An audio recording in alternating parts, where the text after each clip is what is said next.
इनके लबे रंगी की निछावर थी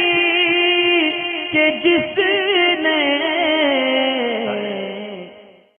मोहम्मद नदीम हैं, पूछना ये चाहते हैं कि उंगली चटकाना यानी उंगली तोड़ना चटकाना शायद ये कहना चाहते हैं, तो इसके जायज़ है या नाजायज़ है? और नमाज में अगर उंगली चटकाएंगे, बहुत सारे लोगों को आदत होती है नमाज में जब कायदे में बैठते हैं तो उस वक्त उंगली चटकाते रहते हैं, तो ऐसी सूरत में नमाज का क्या हुक्म है? तो ये उंगली चटकाना जो मुतलकन मकरूह है और ये मकरूह तंज़ीही है, यानी ये कि उंगली चटकाना शरीयत पसंद नहीं करती, मगर ये कि वो गुनाह का काम नहीं है। और अगर ये उंगली चटकाना किसी अपने फ़ायदे के लिए हो, मसलन ये कि उंगलियों को आराम देने के लिए, जैसे लिखते लिखते उंगलियों के अंदर दर्द हो गया, या आजकल टाइपिंग का टाइम, तो टाइपिंग करते करते उंगलियों में अगर दर्द होगी, तो ऐसी सूरत में अगर ये अपने आराम के लिए उंगली चटकाना है तो फिर ये मकरूह तंज़ीही भी नहीं है, यानी फिर इसमें हर्ज नहीं है, जबकि ये आदत ना बने। क्योंकि ज़ाहिर है कि जब हदीस पाक में जिस चीज़ को मना किया गया है तो वो किसी न किसी हिकमत की वजह से होगा और उसके ज़रूर कुछ न कुछ नुकसानात सेहत पे रहते ही होंगे, तो इस एतबार से मना है। लिहाजा अगर आराम के लिए कभी कभी उंगली चटकाई जाए कि उंगलियों में दर्द की वजह से, या किसी चीज़ को पकड़े हुए,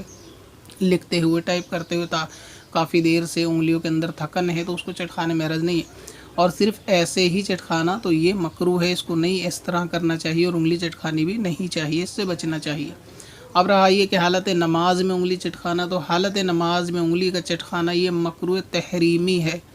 यानी ये कि अगर हालत नमाज में उंगली चटकी तो फिर वो नमाज दोहरानी पड़ेगी,